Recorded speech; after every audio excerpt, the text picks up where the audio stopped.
जाईल. नो, तुमचा जर 4 इयरचा प्रोग्राम असेल तर तुम्ही 9वी पासून त्याच्या मागे लागलं पाहिजे. Consistency is the key to success. म्हणजे तुम्हाला 12वीला हे सगळं सोपं जाणार आहे.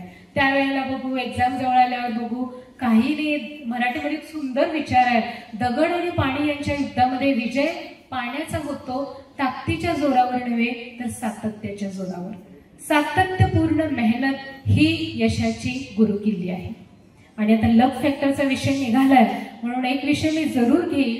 बऱ्याचदा काय होतं माहितीये का, आपल्या वर्गात काही श्रीमंत कुटुंबातली मुलं असतात किंवा आपल्या मित्र परिवारामध्ये श्रीमंत कुटुंबातली मुलं असतात किंवा नातेवाईकांमध्ये श्रीमंत कुटुंबातली मुलं असतात. आयफोन घेऊन फिरतील, बुलेट घेऊन फिरतील. मग आपल्याला वाटतं माझे आई वडील पण श्रीमंत असतं तर किती बरं झालं असतं, मी पण मस्तपैकी लाईफस्टाईल मेंटेन केली असती, मला अभ्यासच करावा लागला नसता, मला स्ट्रगलच करावा लागला नसता, मी डायरेक्ट बिझनेसच जॉईन केलं असतो. आता हुपरी तर कोणी आहेत का इथं हॉलमध्ये? भरपूर आहे. मला म्हणजे सरांना माहिती नसेल तर मी सांगते, हुपरीकर मुलांचे गाड्यातली चर्चा, बसमधली चर्चा काय असते माहितीये का? मला काय अभ्यास करायला लागत नाही बरं का, आमच्या वडिलांच्या वेळी एवढी चांगली आहे, मला काही करायला लागणार नाही. हे बसमधल्या मुलांची चर्चा बरं का. मग इतर मुलांना निगेटिव्ह कॉम्प्लेक्स असतो, अरे माझ्या बाबाकडे पण एवढी चांदी असती तर आणि ते असती तर. एक वाक्य नेहमी लक्षात ठेवा, मराठीमधले प्रसिद्ध लेखक आहेत व.पु. काळे, त्यांचं एक सुंदर वाक्य आहे, आयत्या मिळालेल्या वस्तूवर विश्व उभं राहू शकत नाही. रक्ताचा घाम करून जे विश्व उभं राहतं त्याची ऐट वेगळी असते, त्याचा डौल वेगळा असतो, त्याचं समाधान वेगळं असतं. हे विश्व तुम्हाला तुमच्या हाताने निर्माण करायचं आहे. आयतं सगळं मिळत गेलं तर तुम्ही आयुष्यात कधीही भरारी मारू शकणार नाही. 2 फायनान्शियल डाटा मी तुम्हाला सांगते. जर तुम्हाला असं वाटत असेल मी श्रीमंत कुटुंबात जन्माला आलो असतो तर त्यासाठी 90%, more than 90% of the billionaires are first generation billionaires. जगातला डाटा आहे. म्हणजे 90%हून अधिक जगातल्या अतिश्रीमंत व्यक्तींची जर तुम्ही यादी काढून पाहिली तर त्यातल्या 90%हून अधिक लोक ही फर्स्ट जनरेशन आहेत. म्हणजे त्यांच्या बापजाद्यांमध्ये कुणी एवढा पैसा पाहिलेला नव्हता. आणि दुसरा सायंटिफिक स्टडी, दुसरा फायनान्शियल डाटा असा आहे, बिलिनियर्सच्या घरातली 4थी पिढी शून्यावर येते. का बरं शून्यावर येते? बिलिनियर्सची पहिली पिढी असते बिल्डर्स, ती संपत्ती उभी करतात, कष्टाने संपत्ती उभी करतात. दुसरी पिढी असते प्रिझर्व्हर्स, त्यांनी आपल्या आई वडिलांनी खूप कष्टाने पैसे मिळवताना पाहिलेलं असतं, त्यामुळे ते संपत्ती मेंटेन करतात, प्रिझर्व करतात. तिसरी पिढी असते स्पेंडर्स, त्यांनी आपल्या आई वडिलांना कधी कष्ट करतानाच पाहिलेलं नसतं, सगळं आयतं मिळालेलं असतं, त्यामुळे तिसरी पिढी असते स्पेंडर्स. आणि 4थी पिढी असते झिरो. त्यामुळे आज जर तुम्ही अतिशय गरीब कुटुंबामध्ये असाल, तुमचे आई वडील अतिशय कष्टकरी कुटुंबामध्ये असतील, तुम्हाला बऱ्याच सोयी सुविधा मिळत नसतील तर तुमचे बिलियनियर होण्याचे चान्सेस सगळ्यात जास्त आहेत.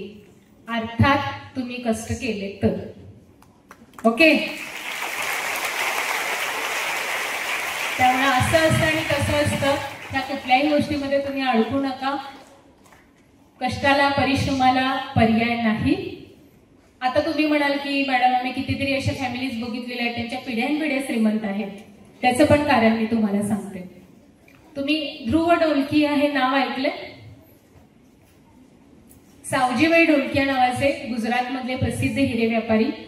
जगात त्यांच्या बिझनेसचा ब्रँचेस आहेत. भारतातल्या टॉप ड्रीम डायमंड मर्चंट मध्ये त्यांचं नाव आहे. त्यांच्या घरामध्ये एक पद्धत आहे, त्यांच्या घरातला मुलगा जेव्हा शिक्षण घेऊन घरामध्ये बिझनेसमध्ये काम करण्यासाठी येतो तेव्हा त्या मुलाला थोडे दिवस बाहेर जायला लागतं.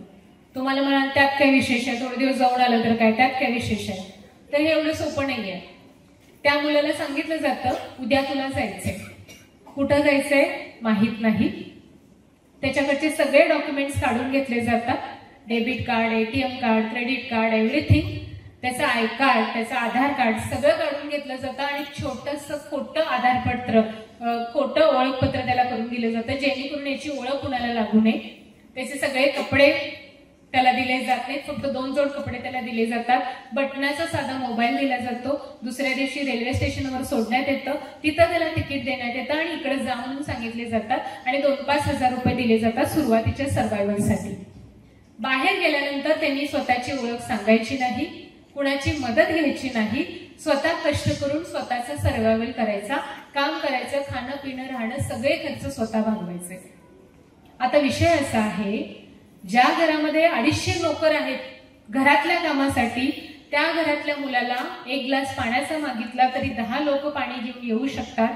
अशा घरातल्या मुलाला असं काम का करायला लावलं जातं? म्हणजे ध्रुव ढोलकी असा व्हिडिओ आहे, त्यांनी टॉयलेट साफ केलंय, त्यांनी रस्त्यावर स्ट्रीट फूड विकण्याचं काम केलंय, त्यांनी मॉलमध्ये काम केलंय, त्यांनी हॉटेलमध्ये काम केलंय, त्यांनी सेल्समन म्हणून काम केलंय. बरं, हे किती दिवस करायचं माहित नाही, घरचे कधी न्यायला येतील तेव्हा. फक्त घरी एक मेसेज करायचा, आय एम सेफ. रोज रात्री एक मेसेज करायचा, I am safe, that's it. काय वाटतं बरं, कशाला हे सगळं करायला सांगितलं असेल? काय कारण असेल?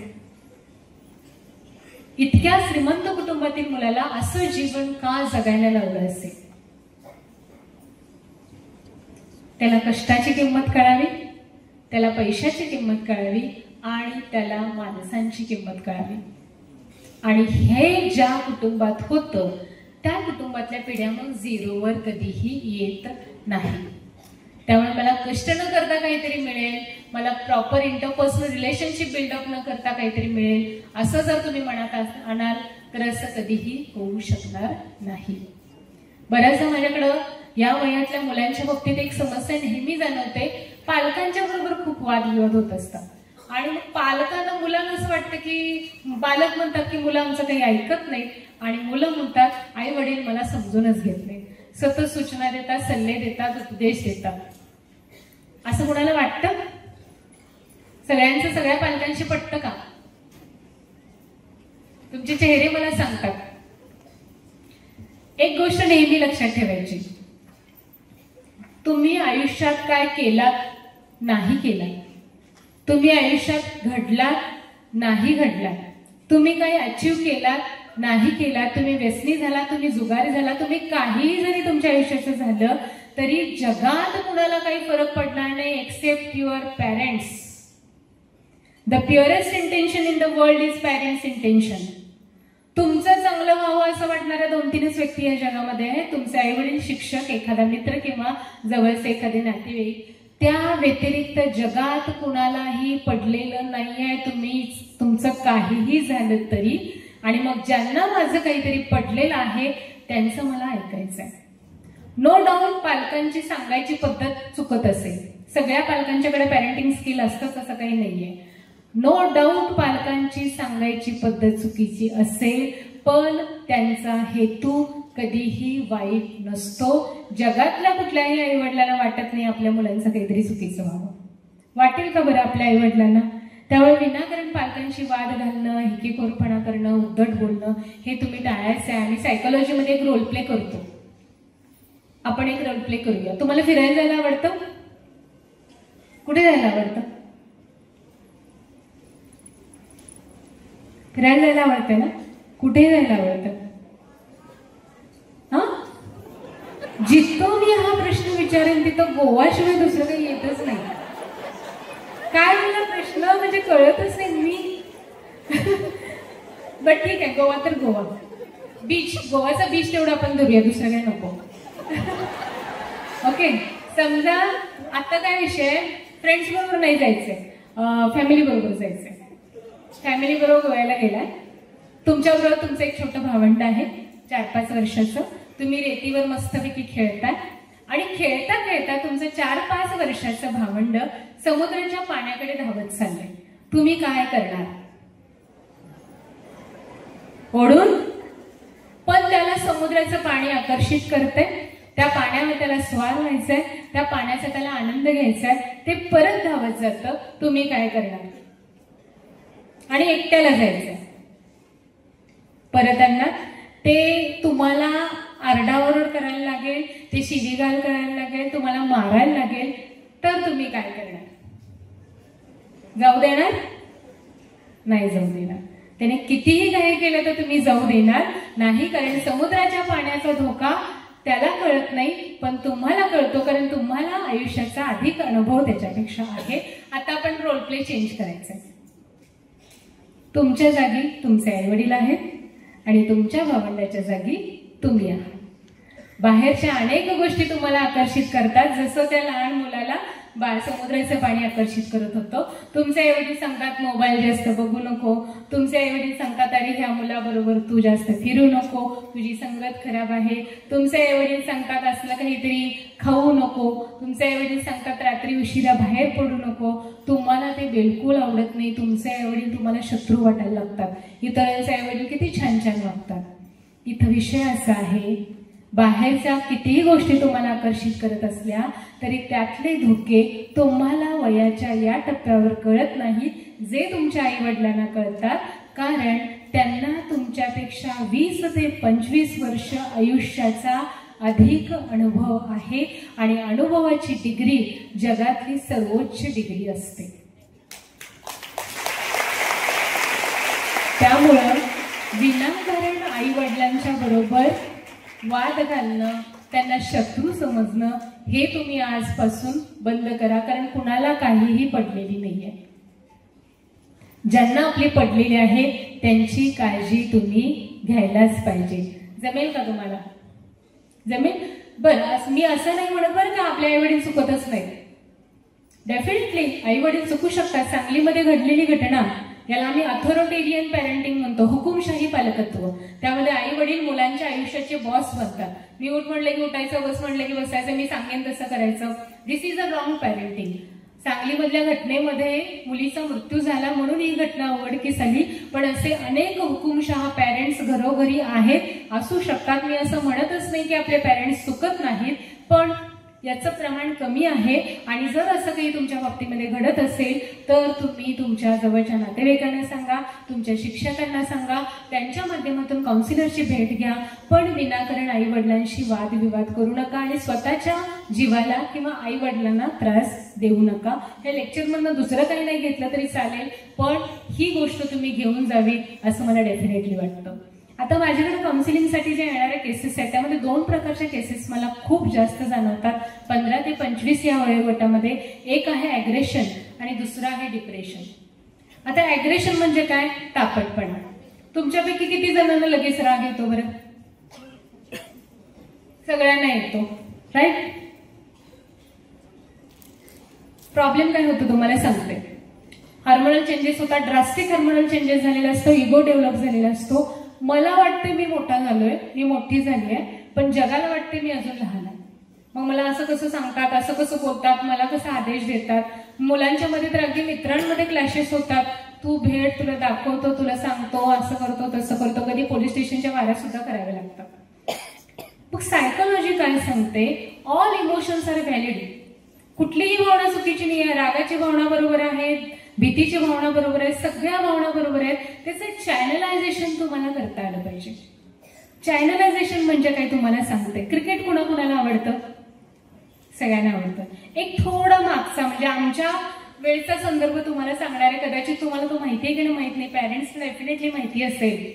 व्हॉट इज चॅनलायझेशन ऑफ अँगर हे तुम्हाला सांगते.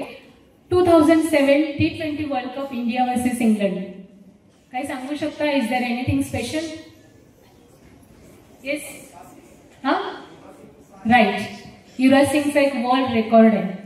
तो वर्ल्ड रेकॉर्ड असा सेट झाला नाही बरं का. युवराज सिंगला इंग्लंडचा एक खेळाडू असतो अँड्रू फ्लिंटॉक, तो काहीतरी स्लॅगिंग करतो. स्लॅगिंग म्हणजे कोल्हापुरी भाषेतल्या शिव्या आपण म्हणूया. तुम्हाला कुणीतरी शिवी दिली तर काय होईल? शांत बसणार का? राग येणार ना, लगेच जाणार ना तुम्ही कॉलर पकडायला.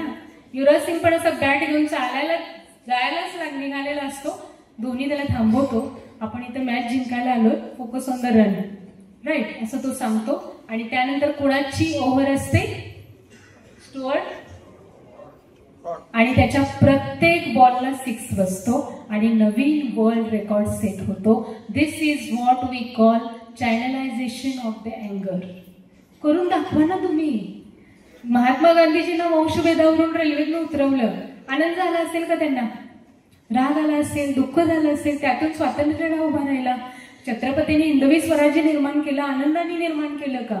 जिजाऊंनी पाहिलेलं होतं, छत्रपतींनी पाहिलेलं होतं, महाराजांनी रयतेवर होणारा अत्याचार पाहिला होता. त्यातून त्यांना प्रचंड राग आला आणि त्यातून त्यांचा हिंदवी स्वराज्य निर्माण झालं. या वयाच्या टप्प्यावर कुणीतरी तुमचा अपमान करेल, कुणीतरी तुम्हाला डिव्हॅल्युएट करेल, लगेच भांडायला जायला किंवा लगेच मुळमुळ रडत बसायची काही गरज नाही आहे. दोन्ही गोष्टी चुकीच्या आहेत. हे होऊ शकतं. कधी आई वडिलांकडनं अपमान होईल, कधी नातेवाईकांकडनं अपमान होईल, कधी शिक्षकांकडून सुद्धा अपमान होईल. करून दाखवा. Work hard in silence, let the success make the noise. जगातल्या सगळ्यात यशस्वी लोकांची आत्मचरित्र जर तुम्ही वाचली तर एक गोष्ट प्रकर्षाने तुम्हाला जाणवते, या लोकांचा कधी ना कधी कुठे ना कुठे अपमान झालेला असतो, कोणीतरी त्याला डिव्हॅल्यूएट केलेलं असतं आणि मन में ठाण लिया म्हणतो ना, तसं मनात काहीतरी त्यांनी धरून ठेवलेलं असतं आणि त्यांनी यश मिळवलेलं असतं. म्हणून मला कोणी काय म्हणायलाच नाही पाहिजे, असं कसं काय म्हणतात, मला काही चालतच नाही, मला लगेच राग येतो, हे सगळं बाजूला ठेवा आणि त्याचं चॅनलायझेशन करून योग्य रिझल्ट त्याच्या आणायला तुम्ही सुरुवात करा. This is called as a channelization of अँगर. आणि दुसरं एक इमोशन मला दिसतं तुमच्या वयोगटामध्ये, ते म्हणजे डिप्रेशन. उदास वाटतं, निराश वाटतं, काहीच करायला नको वाटतं, अभ्यास करायला नको वाटतो, अकॅडमी सोडून टाकावीशी वाटते, कॉलेजला जायलाच नको असं वाटतं. काय सांगू शकता डिप्रेशन काय येतं बरं? असं का वाटतं? अभ्यासच करायला नको, काहीच करायला नको का वाटतं बरं? वाटतं का कधी कधी? अजून 11th गेल्यानंतर डेफिनेटली वाटणार, अजून 10th पर्यंत ठीक आहे. दोन कारण आहेत डिप्रेशनची, कंपॅरिझन अँड कॉम्पिटिशन. राईट? कंपॅरिझनच्या बाबतीत 2-3 मुद्दे मी तुम्हाला सांगते. अल्बर्ट आइन्स्टाईनचे एक खूप सुंदर वाक्य आहे, इफ यू जज a fish by its ability to climb on a tree, whole life it will stay in a belief that it is foolish. पाण्यात पोहणाऱ्या माशाची परीक्षा उंच उडी किती घेतोस यावरून जर घ्यायची ठरवली आणि त्यावरून त्याची गुणवत्ता आणि त्याचं श्रेष्ठत्व ठरवायचं ठरवलं तर पूर्ण आयुष्यभर त्या माशाला वाटणार आहे की माझा काही उपयोगच नाहीये, माझ्या जगण्याला काही अर्थच नाहीये. त्यामुळे प्रत्येक मूल जगातलं वेगळं आहे. आपली तुलना आपल्याला दुसऱ्या कोणाशी करायची नाहीये, मला माझ्या परफॉर्मन्सशी माझी तुलना करायची. तुम्ही मला सांगा, आता युवराज सिंगचं मी उदाहरण दिलं, युवराज सिंग सारखा षटकार लता मंगेशकर मारू शकल्या असत्या का? लता मंगेशकर सारखं गाणं माधुरी दीक्षित म्हणू शकली असती का? माधुरी दीक्षित सारखा ठुमका तुम्ही आम्ही मारू शकतो का? Not possible. Everyone has their unique talent. आपलं कशातलं टॅलेंट आहे हे आपण शोधलं पाहिजे. अमिताभ बच्चन सगळ्यांना माहितीये, द लिव्हिंग लेजंड, महानायक म्हणतो. अमिताभ बच्चन यांचं फेमस स्टेटमेंट आहे हो. काय म्हणतो Amitabh Bachchan? I am a peanut in front of Rajinikanth. रजनीकांतच्या समोर मी चिरीमिरी आहे. का म्हणतो अमिताभ बच्चन असं? कारण माझ्या एका चित्रपटाच्या बजेटपेक्षा जास्त बजेट रजनीकांतच्या एका चित्रपटातल्या गाण्याचं असतं.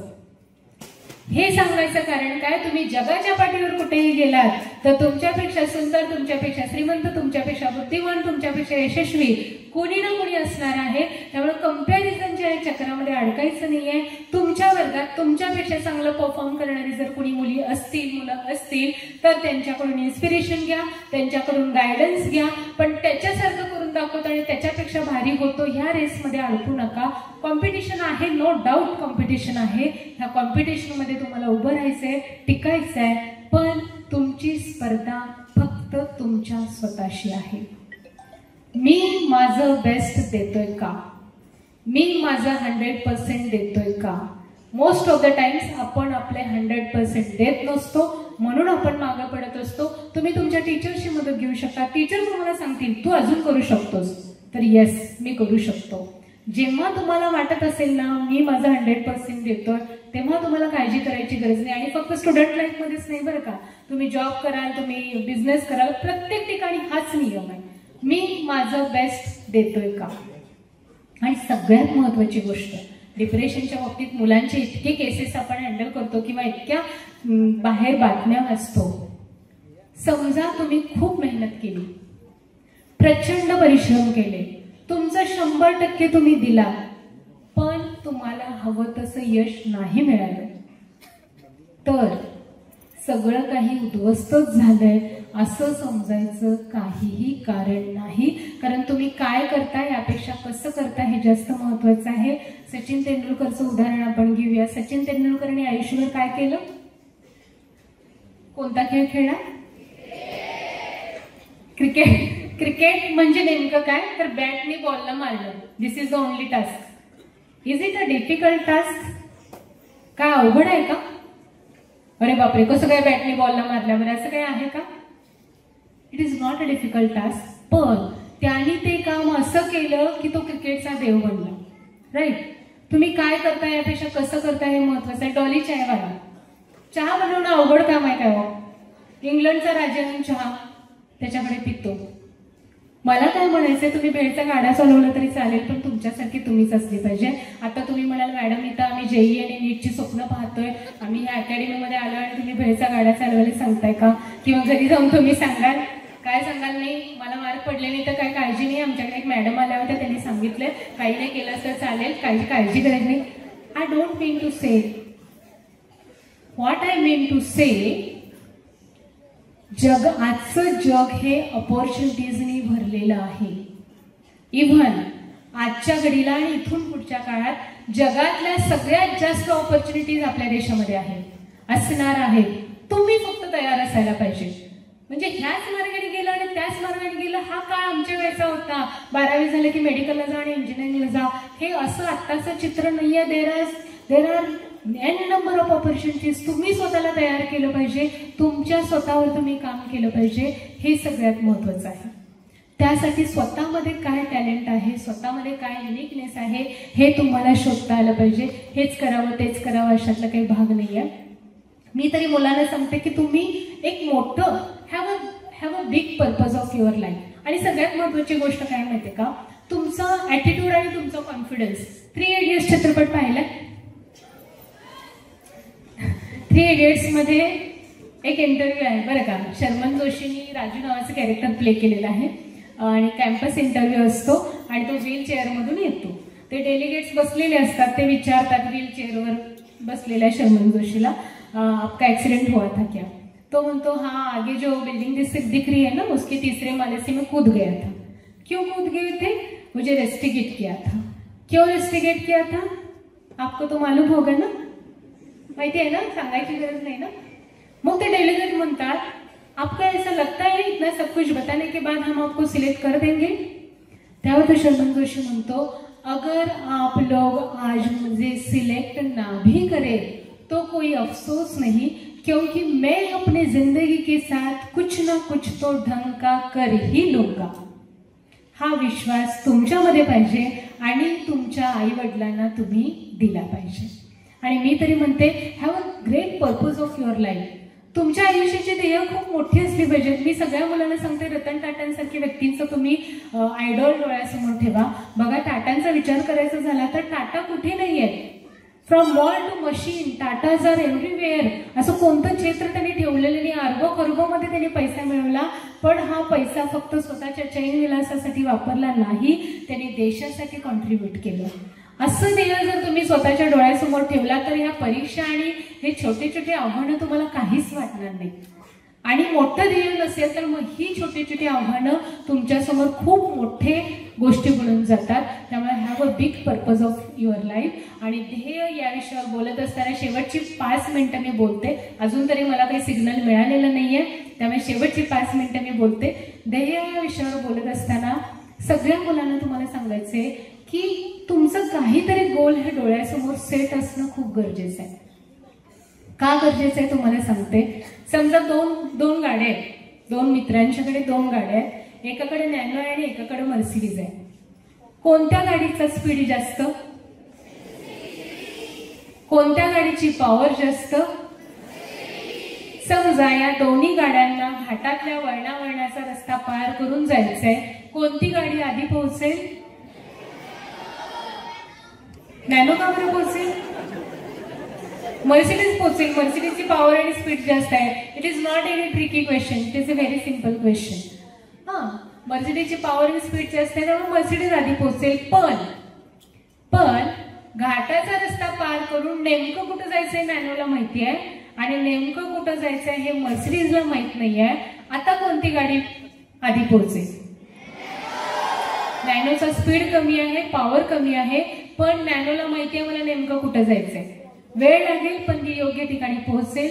मर्सिडीजचा स्पीड जास्त आहे, पॉवर जास्त आहे, पण मर्सिडीजला माहितीच नाहीये मला कुठं जायचंय, त्यामुळे ती भरकटत राहील. अशीच अवस्था बऱ्याच मुलांची होत असते. बहुतांश मुलांच्या मध्ये प्रचंड टॅलेंट असतं, हार्डवर्क करायची तयारी असते, पण आयुष्यात नेमकं काय करायचं हेच माहिती नसतं. असं तुमच्या बाबतीत व्हायला नको, यासाठी तुमचं गोल सेट असणं खूप गरजेचं आहे. बऱ्याचदा काय होतं, आपण बऱ्यापैकी ग्रामीण भागामध्ये आहोत, आपण मेट्रो सिटीमध्ये नाही राहत, त्यामुळे आपल्याला एवढं एक्सपोजर मिळत नाही. त्यामुळे बऱ्याच मुलांना अगदी 9वी-10वी पर्यंत मुलांना कळत नाही बरं का मी काय व्हावं. याचं काय गिल्ट घ्यायचं काही कारण नाहीये बरं का. त्यात काय कुठला अपराध केला अशातला भाग नाही. घरचे विचारतात तुला काय व्हायचंय, नातेवाईक विचारतात तुला काय व्हायचंय, शिक्षक विचारतात तुला काय व्हायचंय. खरंच नाही कळत मुलांना, कारण इंजिनिअरिंगला जायचं असेल तर इंजिनिअरिंगचा सिलेबस काय असतो हेच मुलांना माहिती नसतं. मेडिकलला जायचं असेल तर मेडिकलचं काय सिलेबस आहे हेच मुलांना माहिती नसतं. आपल्याकडे एवढं एक्सपोजर मिळत नाही. त्यामुळे तुम्हाला याची उत्तरं मिळत नसतील तर काळजी करण्याचं काय कारण नाही आहे. इव्हन आपण जे ऍप्टिट्यूड टेस्ट करतो, स्वॅट analysis, aptitude test, smart analysis, aptitude test मध्ये सुद्धा सगळे रिझल्ट फॉल्स येतात, कारण त्यावेळेच्या उत्तरावर ते रिझल्ट काढलेला असतो. त्यामुळे असं काय हार्ड अँड फास्ट फॉर्म्युला नाही आहे. मी तुम्हाला एक साधा सोपा फॉर्म्युला सांगतो. खास करून 10वी पर्यंतच्या मुलांनी काय करायचं, आपल्या अवतीभोवती जी काही वेगवेगळ्या क्षेत्रात काम करणारी लोक आहेत, डॉक्टर्स आहेत, इंजिनियर्स आहेत, लॉयर्स आहेत, एज्युकेशनलिस्ट आहेत, अगदी हॉटेलवाल्यापासून मॉलवाल्यापर्यंत सगळ्यांना ऑब्झर्व करायला सुरू करा. तुम्ही अकॅडमीची वेळ सोडून सुट्ट्या घेऊन जाऊ नका कुठे. त्यानंतर सिव्हिल सर्व्हिसेस मध्ये काम करणारी लोक आहेत, त्यानंतर आर्मी नेव्ही मध्ये काम करणारी लोक आहेत. आता ही लोक काय आपल्याला रोज भेटणार नाही, पण तुम्ही गुगल केलं की त्यांच्या आयुष्याविषयी सगळी तुम्हाला माहिती मिळेल. त्यांचा प्रवास कसा असतो, त्यांच्या टेस्ट एक्झाम कशा असतात, त्यांच्या लाईफमध्ये ऑपॉर्च्युनिटीज काय आहेत, त्यांचे थ्रेट्स काय आहेत, ही सगळी तुम्ही माहिती घ्यायला शिका, सुरू करा. आणि मग स्वतःला विचारा की ह्यातलं काय बरं मला करायला आवडेल.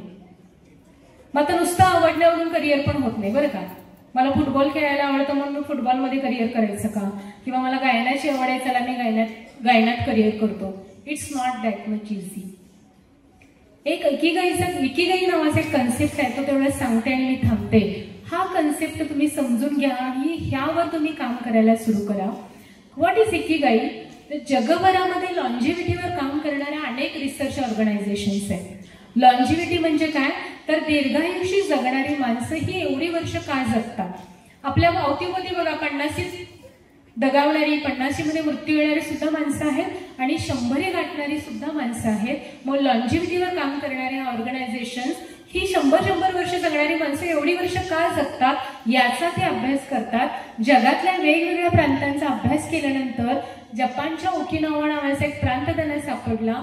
त्या प्रांतामधली लोक 100 ते 125 वर्ष आरामात जगतात. फक्त जगत नाही तर ते निरोगी आयुष्य जगतात, आनंदी असतात. त्यांना रिटायरमेंट हा शब्द सुद्धा माहिती नाहीये. 90-95 मध्ये सुद्धा ते कार्यरत असतात. मग हे कसं झालं तर त्यांना त्यांचा इकिगाई सापडला होता. मग इकिगाई म्हणजे काय, त्याचे 4 क्रायटेरिया आहेत. एखाद्या गोष्टीची मला आवड असणं, त्यामध्ये मला एक्सपर्टाईज असणं, जगाला त्याची गरज असणं आणि जग त्यासाठी तुम्हाला पैसे द्यायला तयार असणं. ह्या 4 गोष्टी एकत्र आल्या तर तुमचा इकिगाई तुम्हाला मिळाला असं म्हणता येईल. आणि तुम्हाला तुमचा इकिगाई सापडला की तुमचा आयुष्याचा प्रवास खूप सोपा होऊ शकतो. एक उदाहरण तुम्हाला पुन्हा सचिन तेंडुलकरचं देते, माझा आवडता खेळाडू आहे म्हणून. सचिन तेंडुलकरला त्याचा इकिगाई सापडला असं आपण म्हणू शकतो. पहिला क्रायटेरिया, सचिन तेंडुलकरला क्रिकेटची आवड होती. वयाच्या पहिल्या वर्षातच त्यांनी बॅट हातात धरली होती. आता आवड आहे म्हणून इंडियन टीम मध्ये त्याचं सिलेक्शन झालं का? नाही ना झालं. त्यांनी रात्रंदिवस मेहनत केली, परिश्रम घेतले, क्रिकेटचं शास्त्रशुद्ध प्रशिक्षण घेतलं, क्रिकेटमध्ये एक्सपर्टाईज मिळवलं. सचिनच्या खेळाने क्रिकेट रसिकांना आनंद मिळत होता, म्हणजे जगाला त्या सचिनच्या खेळाची गरज होती आणि त्यांना आनंद मिळत होता म्हणून ते पैसे तिकीट काढून खेळ बघायला येत होते, म्हणजे जग त्यासाठी पैसे द्यायला तयार होते. असा माझा इकिगाई शोधायचा आहे. तुम्ही म्हणाल मला सोशल वर्कची खूप आवड आहे. ओके, मी खूप चांगलं सोशल वर्क करतो. हे पण एक्झाम्पल घेऊया. तुम्हाला सोशल वर्कची आवड आहे, तुम्ही खूप चांगलं सोशल वर्क करता. जगाला सोशल वर्करची, आपल्या देशाला, जगाला सोशल वर्करची खूप गरज आहे, कारण जगामध्ये खूप दुःख आहे, अनेक अडचणी आहेत, पण जग त्यासाठी पैसे द्यायला तयार नाही. त्यामुळे ह्या 4 क्रायटेरियावर काम करा. आणि आत्ताच ते सगळं सापडलं पाहिजे असं काही नाही बघा. आयुष्याच्या कोणत्याही टप्प्यावर तुम्ही तुमचा इकिगाई फाइंड करू शकता. तुम्ही फक्त काम करायला सुरू करा, तुमची थॉट प्रोसेस करायला सुरू करा. This is the self journey. हा स्वतःचा प्रवास आहे. आई सांगते, बाबा सांगते, शिक्षक सांगतात म्हणून काय करायचं नाहीये. स्वतःला इन्साइट असला पाहिजे. आणि ऍट द एंड माझा शेवटचा मेसेज, भारताच्या कानाकोपऱ्यात अशी लाखो मुलं आहेत ज्यांना शाळा कशी असते माहीत नाही. मी हुपरीमध्ये राहते. हुपरीमध्ये UPMPचे बरेच कामगार आहेत. त्यांना स्वतःचं नाव सांगता येत नाही. प्रेमकुमार रामकर्मा एवढंच. म्हणजे आपलं नाव असतं, मग वडिलांचं नाव असतं आणि मग आडनाव असतं, हेच त्यांना माहित नाही. Because they never went to school. शाळेलाच कधी गेलेले आहेत. आणि ही आजच्या काळात सुद्धा भारतामध्ये अशी लाखो मुलं आहेत ज्यांना शाळा कशी असते माहीत नाही. आजही भारताच्या कानाकोपऱ्यामध्ये अशी लाखो मुलं आहेत ज्यांना माध्यमिक शिक्षणापर्यंतचं शिक्षण पूर्ण करता येत नाही. कारण अतिशय गरिबी आहे. आदिवासी वाड्या वस्त्यावर काम करणारी कामगार वर्गातली मुलं आहेत. त्यांच्या घरातले वाट बघत असतात कधी हा मुलगा 13-14 वर्षाचा होतो आणि बाहेर जाऊन पैसे मिळवून घरासाठी हातभार लावतो. अजूनही भारताच्या कानाकोपऱ्यात अशी लाखो मुलं आहेत ज्यांना ग्रॅज्युएशन पर्यंतचे शिक्षण पूर्ण करता येत नाही. You are damn lucky to be here.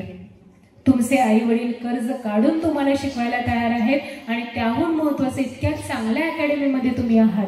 Me KCPची parent आहे. माझी मुलगी 12thला. मी आवर्जून या ठिकाणी सांगू इच्छिते, मी माझ्या मुलीला कित्येक वेळा म्हणते, असे फॅकल्टी जर आमच्या वेळी असते तर अभ्यास करायला काय मजा आली असती.